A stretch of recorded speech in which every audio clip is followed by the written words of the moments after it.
Mga pusong ginarasyon naman niya tubig sa kabarangayan sa Bacolod City, gindugangan na apang, kulang. Sa gihapon, water tanks, ginpahamtang na sa pila ka mga lugar. Yaring balita ng atong gintutukan.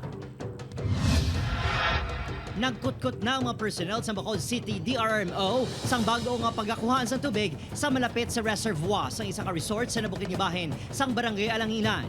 Ang reservoir sa resort sa lugar ang ginakuhaan sa tubig nga Ginarasyon sa kabarangayan.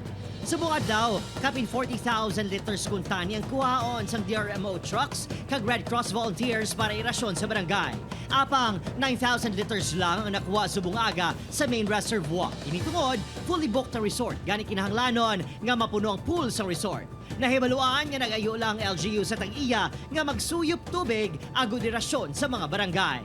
Makaapi kay kung magkuha di sila tubig, magamay ang tubig naman pa sa big pool. So hindi kami makapapuno overnight.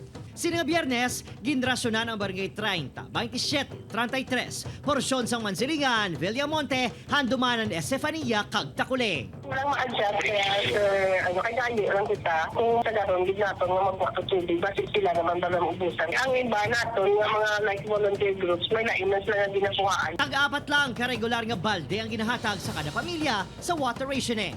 Kalma lang mo danay taga Bacolod kay ginamatamat man dinamon kayo kay sako man dibertay namon dadlaw.